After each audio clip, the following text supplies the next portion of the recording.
Okay, today I am going to discuss about automorphism. Automorphism actually on group automorphism. Actually,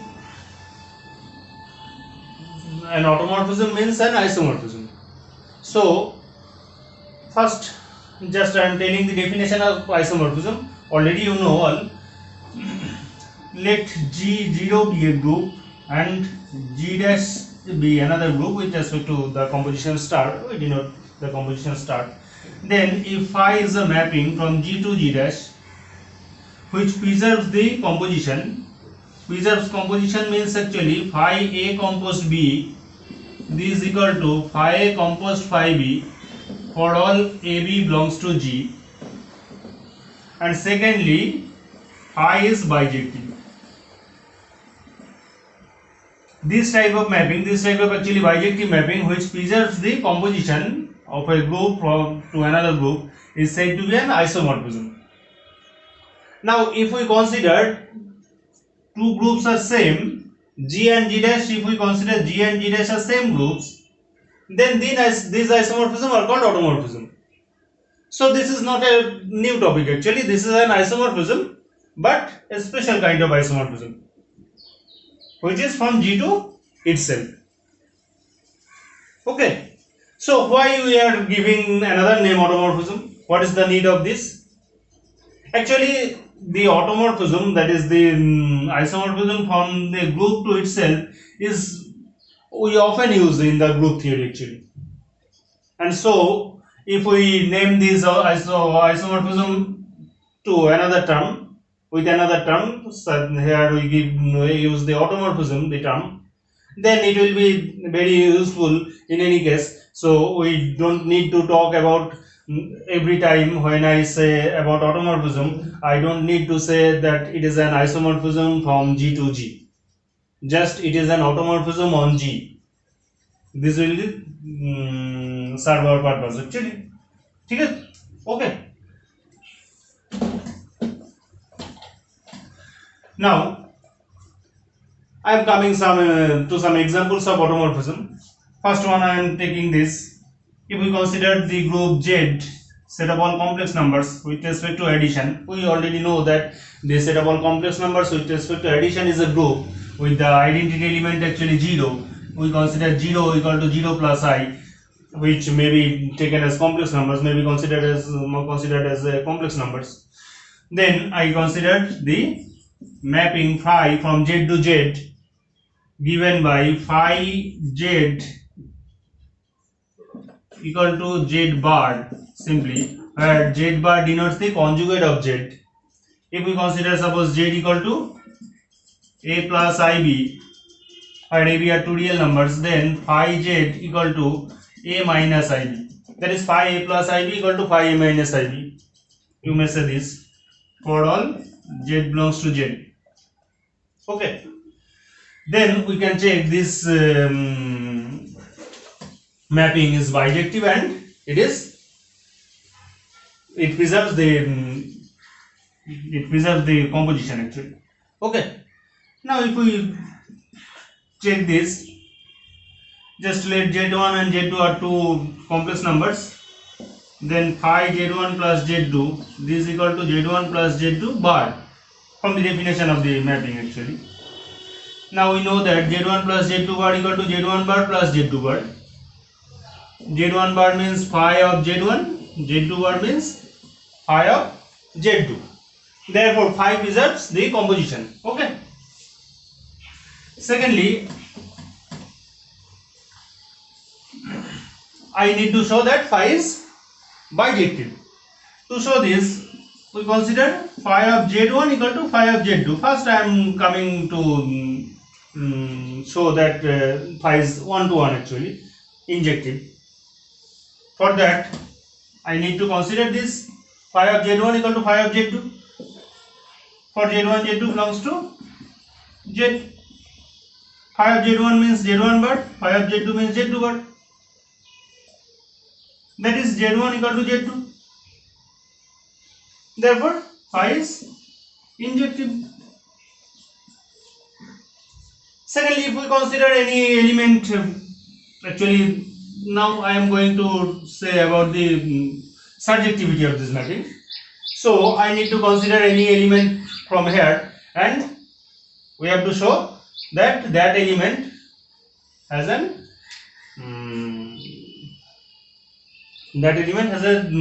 pre-image. Okay. So let Z belongs to Z be any element of Z. Then phi of Z bar equal to Z bar to bar. Z bar bar of Z bar actually. There is Z double bar. Z double bar means again it is coming Z. Therefore, if we consider any element Z from this Z, then we get Z bar from Z whose phi image actually is Z. Therefore, every element from here has a pre-image here with respect to phi. Therefore, phi is surjective. That is, phi is bijective. So, phi is an automorphism. Automorphism on Z. Okay. Next, there are many such examples. I am coming to another examples actually, which is if we consider the identity mapping from any group G to G, then it is obviously bijective, and it preserves the. If we consider the composition this 0, A composed B equal to A composed B, that is I of A composed I of B. Therefore, it preserves the composition, and it is obviously bijective. Identity mapping is bijective. Therefore, it is always an automorphism on any group.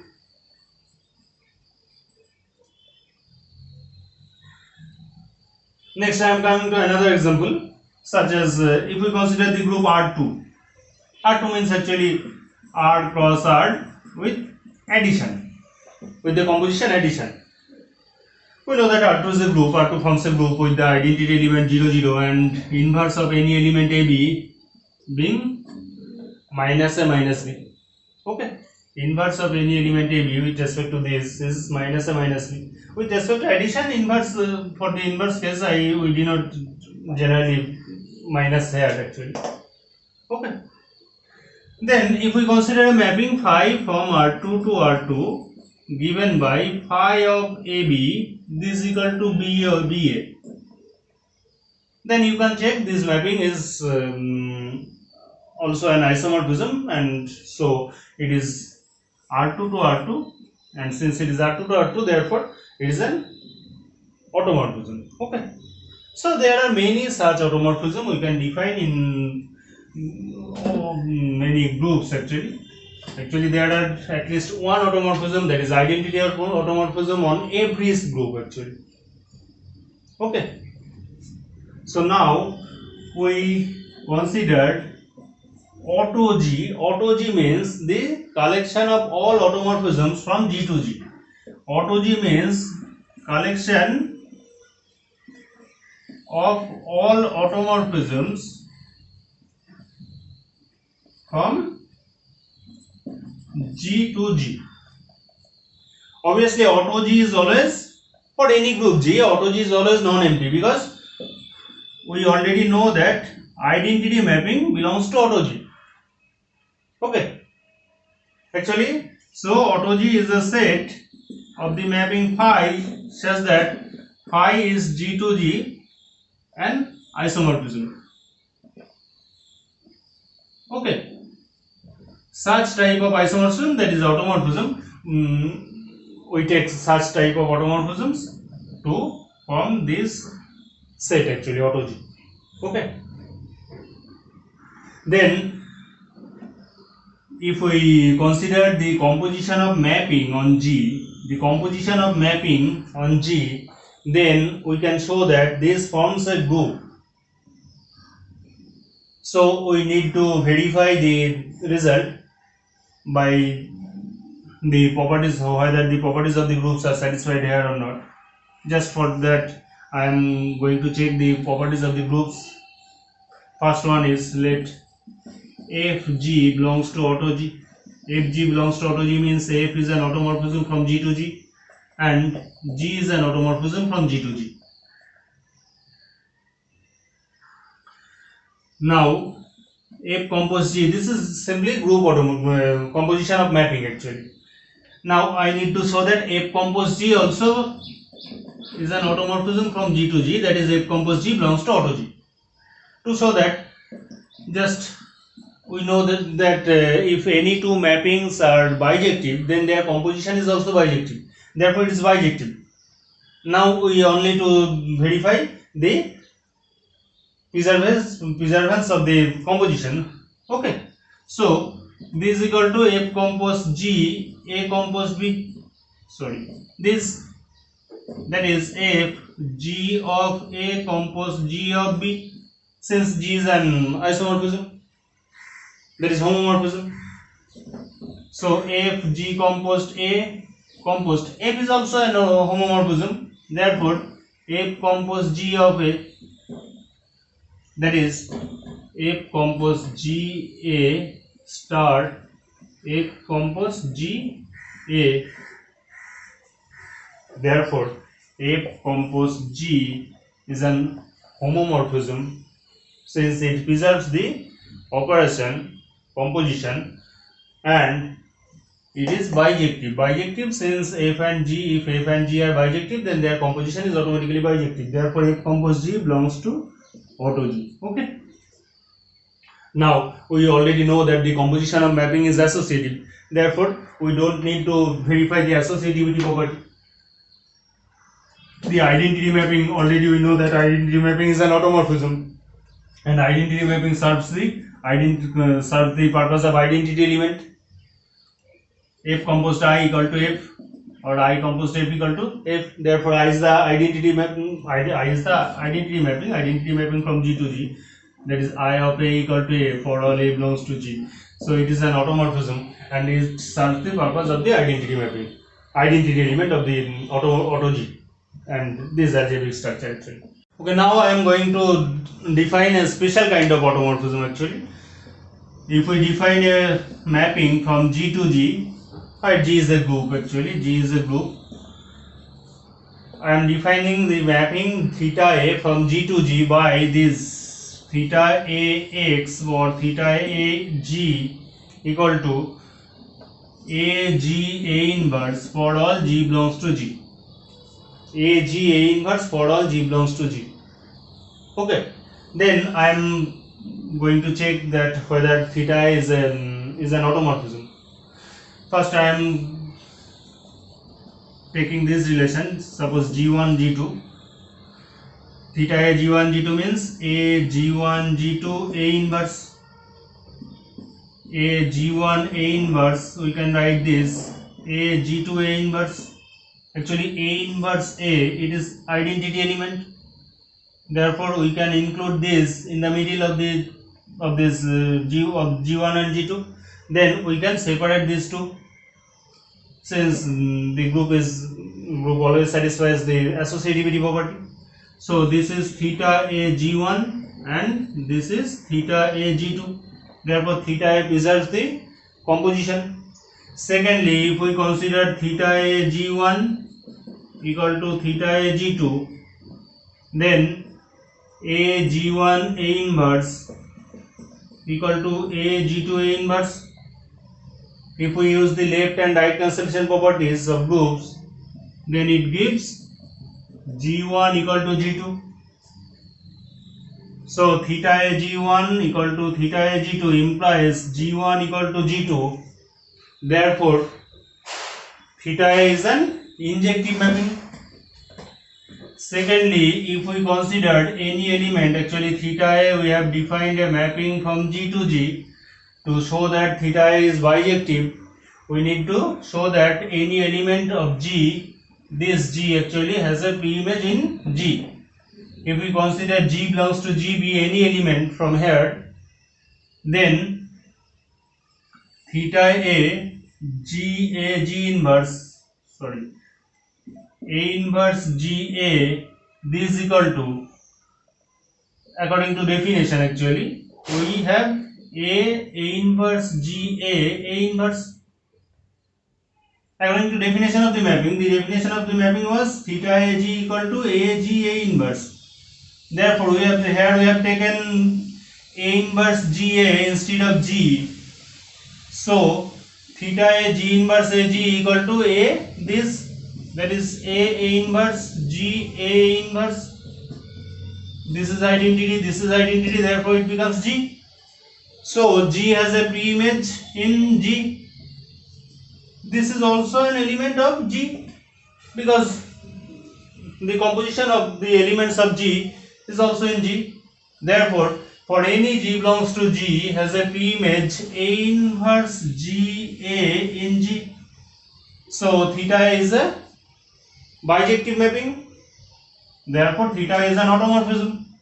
These automorphism, actually, these special kind of automorphism we can define for any element of G. Here we have taken A from G be a fixed element, as a fixed element. Then we have defined theta AG equal to AG A inverse for all G belongs to G. So we can define this mapping from any elements, any particular element A belongs to G. So for these particular elements we can define various types of automorphisms. These types of automorphisms are called inner automorphisms. These type of automorphisms are called inner automorphism. We can define any such type of automorphism, that is theta EG. If we define this for the identity element E, then it becomes EG E inverse equal to G, that is theta E equal to actually identity mapping. Again, if we consider theta A compose theta B, for AB belongs to G, we have taken actually for A there exists an inner automorphism theta A. For B belongs to G, there exists also an inner automorphism theta B. So theta A compose theta B, G is defined as the composition of the mapping. So theta A, theta B G, theta A B G B inverse, this is equal to A B G B inverse, B G B inverse A inverse. Therefore it is A B G B inverse A inverse. So we can write B inverse A inverse as A B inverse.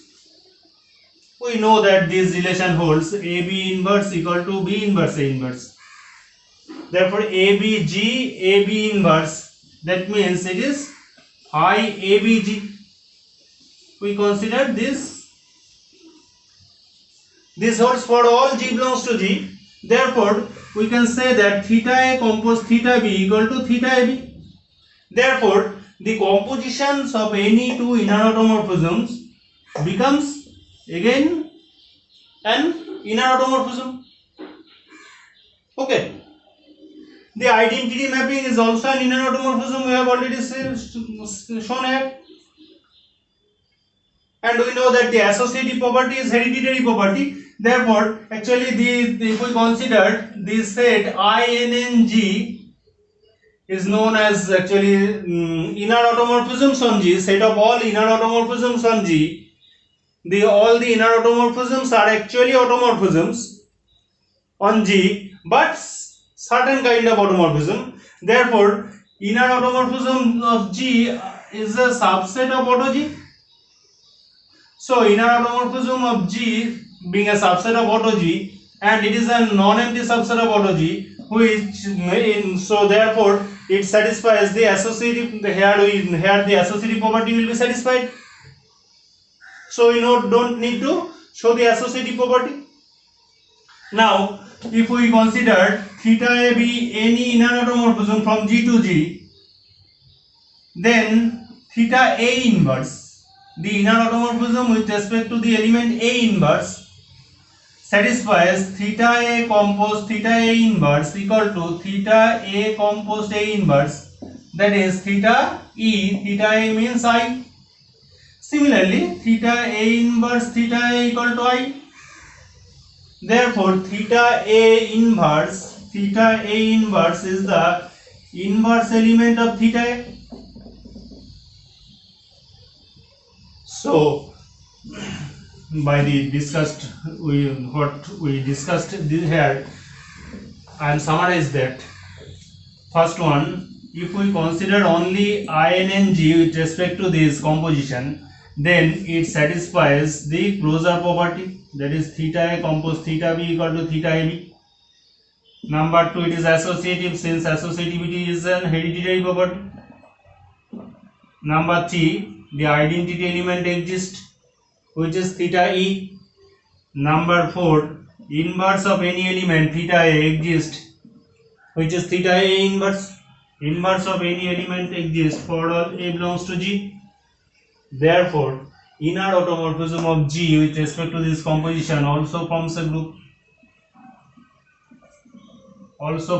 This is, we can rather say that it is a subgroup of automorphism of G, auto G. This group is known as inner automorphisms, group of inner automorphisms. Okay, so inner automorphisms forms a group also, and there are some relations also satisfied in this group. I am going to show one of them, that is for A belongs to auto G. If we consider A belongs to auto G, F is an automorphism, any automorphism actually, may not be an inner automorphism, then, and theta A is an inner automorphism for some A belongs to G, theta A is an inner automorphism for some A belongs to G, then F theta A F inverse, if we consider G be any element of the group G, then it becomes F theta A F inverse G, that is F theta A F inverse G means A F inverse G A inverse. Again, if we consider F, then F A F inverse G A inverse. Since F is an automorphism, so it preserves the homomorphism, or it preserves the actually the composition. So we can separate this F of A, F of F inverse, that is identity mapping, that is F of A inverse. Therefore F of F inverse means Ig means G, and F of A inverse means F of A whole inverse of F of A. We know already for the homomorphism this condition is satisfied. F of A inverse equal to F of A whole inverse of F of A actually.